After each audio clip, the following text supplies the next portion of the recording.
Cordial saludo a toda nuestra audiencia de Álvarez Líbano La Serna. Hoy tenemos la gran oportunidad de estar sentados entrevistando a la doctora Diana Cuervo, quien es miembro principal de la Junta Nacional de Calificación de Invalidez y actualmente presidenta de la Asociación Colombiana de Juntas de Calificación de Invalidez. Doctora Diana, un cordial saludo y una muy calurosa bienvenida a esta breve entrevista para nuestra comunidad Álvarez Líbano La Serna. Soy Carlos Barco, director de litigios de la sociedad Álvarez Líbano La Serna, y me encanta tenerla con nosotros, doctora Diana. Doctor Carlos Barco, para mí es un honor ser invitada a este espacio para responder muchas preguntas respecto a las juntas de calificación de invalidez. En efecto, vamos a aprovechar el conocimiento y la experticia y la experiencia de la doctora Diana con algo que es muy común de consulta de nuestros clientes y aliados. ¿Qué son y para qué sirven las juntas de calificación de invalidez, doctora Diana? Las juntas de calificación de invalidez son entidades de la seguridad social, son un alto ente de la seguridad social que tiene las funciones de dirimir controversias entre los diferentes actores, trabajadores, empleadores, sindicatos, cualquiera que tenga interés en un beneficio de la seguridad social, y calificamos tres cosas: origen de la condición de salud, pérdida de capacidad laboral y fecha de estructuración. Somos elegidos por concurso de méritos, los actuales miembros fuimos elegidos por la Universidad Nacional de Colombia y somos adscritos al Ministerio de Trabajo, privados con función pública. Muchas gracias, doctora Diana. Una pregunta recurrente de los clientes y de los empresarios es: ¿cómo puede acceder un trabajador a una junta de calificación de invalidez y cómo puede acceder también eventualmente un empleador a una junta de calificación de invalidez buscando la calificación de un determinado trabajador? ¿Eso se puede? ¿Lo puede hacer un empleador directamente? Directamente hay unas normas, hay una forma. La ley establece que tiene que necesariamente pedirle la primera oportunidad. Primera oportunidad se llama la entidad de seguridad social, el primer piso. Puede decirle a la EPS o a la ARL que le califique origen. Puede pedirle al fondo de pensiones, a la ARL, a la EPS o a Colpensiones que le califique puntaje, pérdida de capacidad laboral, y solo ellas son las llamadas a hacer el primer escalón. No se puede ir directamente, pero la ley establece que cuando esas entidades se demoran en calificar, puede acudir a la Junta Regional y decirle: mire, se demoró y yo le aviso a todas para salvaguardar el debido proceso de que ellas se demoraron, por favor califique este caso de este trabajador o el paciente pedir calificación. En ese caso deben pagar los honorarios y después recobrarle la entidad. Dejo claridad, no hay decreto de primera oportunidad, no hay unas reglas para decir cuánto se demoran las entidades. Los equipos, si son interdisciplinarios por personas, lo pueden hacer por teléfono, por llamada, por papel, por historia. No hay reglas, y eso es un vacío normativo que genera grandes barreras en el proceso de calificación de los usuarios y viola derechos no solamente de trabajadores sino de empresas, a nuestro parecer. Muchas gracias, doctora Diana. Un empleador puntualmente podría acudir en nombre de un trabajador a buscar esa calificación, ¿y qué podría hacer si eventualmente no está de acuerdo o considera que hay alguna equivocación el empleador? Los empleadores pueden ser grandes asesores de sus trabajadores, pueden asesorarlos, decirles: vamos a pedir la calificación de origen o de puntaje de pérdida porque vemos que tendrías derecho a ser protegido por la seguridad social porque tendrías una condición de invalidez, pero tiene que ser con autorización del trabajador. Recuerdo que la historia clínica es privada, no puede estar rodando por todo lado, entonces el trabajador debe decir: sí, accedo, y el empleador puede asesorarlo para pedir directamente la calificación a las EPS, ARLs, fondos o Colpensiones. O sea, puede asesorar, pero todo con autorización del trabajador. Muchas gracias. Y cuando ya un trabajador cuenta con un dictamen de pérdida de capacidad laboral, un dictamen de calificación en firme, ¿qué alternativas tiene ese trabajador o un empleador para solicitar una recalificación? ¿Cuál podría ser el trámite de una recalificación y cada cuánto se puede hacer o cuánto duraría?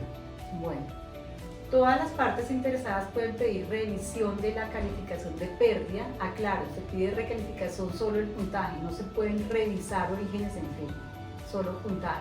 El puntaje puede bajar, quedar igual o subir. En riesgos laborales, la ley establece que sea cada año y en origen común cada 3 años a solicitud de la Fondo de Pensiones o de Colpensiones o en cualquier momento si alguna parte interesada dice hay un deterioro. Entonces pongamos un ejemplo. Un trabajador le dio el año pasado 45 y dice estoy más deteriorado porque el trabajador tiene un cáncer, tiene una fibromialgia, una enfermedad mental y de común acuerdo con su empleador dicen estoy más mal, tengo mayor deterioro. Le asesora el empleador que por favor pida una recalificación y le dice quiero que me recalifiquen en cualquier momento porque tienen pruebas de que se deterioró. Se lo piden al Fondo de Pensiones privado o a Colpensiones y el régimen de prima media y estas entidades deberían calificar. Supuestamente tienen 30 días hábiles para calificar, es la única norma que dice cuánto de tiempo, es la única que existe está en el decreto 1072 de 2015 y esa entidad emite un dictamen. Si no está de acuerdo, todas las partes interesadas pueden apelar e ir a Junta Regional y si no están de acuerdo, van nuevamente a Junta Nacional de Calificación de Invalidez. Muchas gracias, doctora Diana. Un par de preguntas finales. Es muy común escuchar el concepto de calificación integral, cuando esto tiene que ver con un componente de origen común y un componente de origen laboral. ¿Nos puede explicar un poco más en qué consiste ese concepto de calificación integral? Sí, el concepto de calificación integral, sentencia C425 de 2005 de la Corte Constitucional, dice que se puede calificar toda la pérdida, o sea, las secuelas derivadas de condiciones de origen laboral, sumándola a todo el impacto y condiciones de origen común. Solo se puede hacer si al unir todo nos damos cuenta que es 50-0-0 más, o sea, yo no sumo si tengo un 45, no se permite. Aclaro que esto falta reglamentación por parte de los entes rectores, Ministerio de Trabajo, y esto se ha hecho por vía jurisprudencial, no faltan normas. Entonces cualquier persona que dice tiene un túnel del carpo y tiene condiciones de salud común, como por ejemplo una artritis reumatoidea, un VIH, un cáncer, dice podría ser. Entonces le puede solicitar el trabajador directamente al Fondo de Pensiones o a la ARL, al que considere que es el que tiene mayor peso, no está reglamentado, él o asesorado por su empleador y su equipo de seguridad del trabajo, califique por favor que yo considero que pudiera tener una condición de invalidez.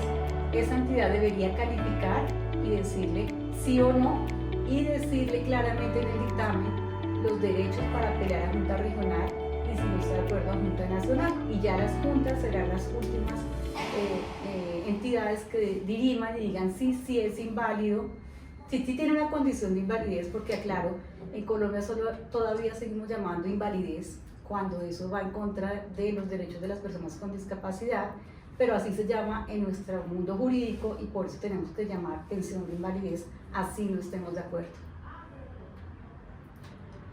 De nuevo, muchas gracias, doctora Diana. Ahora, hay un asunto muy interesante que sabemos que además ha sido liderado por Coljuntas, por sus miembros en asocio con otros actores del sector y del gremio también legislativo. ¿Podría contarnos un poco más cuál es esa iniciativa que ha liderado Coljuntas en la que se ha aliado con otros actores también para reformar todo este sistema y mejorar y actualizar el funcionamiento de las juntas en general? Gracias por permitirnos explicar. Es el proyecto de Cámara 419-2024, radicado en la Comisión Séptima de la Cámara. Fue realizado por múltiples actores y Coljuntas, liderado por el representante Héctor David Chaparro. ¿Qué pretende este proyecto? Pretende actualizar para que sea un sistema de calificación no solo de juntas. Como les hemos explicado en la entrevista, las juntas son un pedacito, son una parte del proceso, pero todo inicia desde el primer escalón.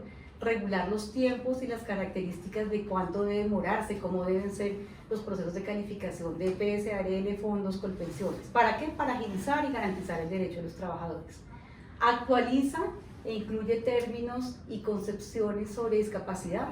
Se quita el término de pensión de invalidez, e invalidez, y se incluyen temas de discapacidad, de la clasificación internacional del funcionamiento y la discapacidad que ha sido adoptado por Colombia, y se incluyen aspectos de prevención de discapacidad para trabajar. ¿Qué es esto?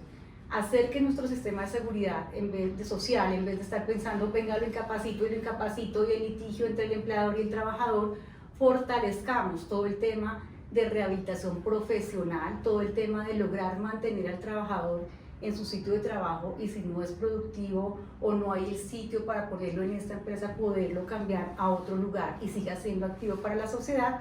Y regula los procesos de calificación tanto en conformación, cómo van a estar conformados, cuántas salas, cómo va a ser el tema administrativo. O sea, es un proyecto amplio que busca mejorar la oportunidad, la calidad de la calificación de todo el sistema de seguridad social. Muy interesante, doctora Diana. ¿Los empresarios verían algún cambio, los empleadores verían algún cambio en esta nueva propuesta legislativa respecto del trámite? ¿Cuál sería? Los empleadores verían un cambio de que se sentirían acompañados por los actores de la seguridad social, en que el tema de que un trabajador se enferme o se accidente no es un problema solamente entre trabajador y empleador, es un tema de sociedad, y recibirían más soporte para lograr ubicarlo, para lograr tenerlo productivo. Tendrían agilidad en los procesos de calificación de todas las entidades de seguridad social de la primera oportunidad que acabo de mencionar y de las juntas. Entonces disminuiría el litigio y haría que sus trabajadores estén más sanos, más saludables, y que realmente se salvaguarde el derecho al trabajo y a la salud, que es un derecho fundamental en Colombia. Muchas gracias. Y finalmente, usted mencionó una actualización conceptual que me parece muy importante dentro de esta iniciativa legislativa. ¿Qué puntualmente sería lo que habría que actualizar en términos de conceptos sobre discapacidad, sobre invalidez? Pretendemos actualizar el manual de calificación de pérdida de capacidad laboral. Tuvimos un manual hecho en el 2010 que salió en el 2014 y solo empezó a regir en el 2015. Todos sabemos que tuvimos el COVID, que hay las enfermedades, tienen nuevos tratamientos, las condiciones de salud. Pretendemos actualizar ese manual con los nuevos instrumentos para calificar. Pretendemos que se le dé más fuerza en esa calificación a la rehabilitación profesional, y que realmente el trabajador esté reincorporado, rehabilitado, y que califiquemos basado en hechos, documentos técnicos, pruebas de desempeño laboral y ocupacional, y no solo en supuestos, que yo suponía que podía trabajar, que yo suponía que sí podía hacer ese cargo. Dar una calificación en ese aspecto del desempeño laboral, ocupacional, la participación económica en este momento es muy subjetivo. Es tan subjetivo que lleva a litigios, y queremos que esto disminuya. Perfecto, muchas gracias, doctora Diana. Le agradecemos el tiempo, la disposición de acompañarnos, y a toda nuestra comunidad Álvarez Llano La Serna los esperamos en una nueva entrevista, en un nuevo video de nuestra gama muy amplia de contenido, al estrado, al cast, las entrevistas que hacemos. Bienvenidos a todos y los invitamos a seguir en contacto. Muchas gracias. Gracias por escucharnos y ser parte de la comunidad Álvarez Llano La Serna. Te esperamos en nuestro próximo podcast. Para saber más sobre nosotros, visita nuestro sitio web www.allabogados.com y síguenos en redes.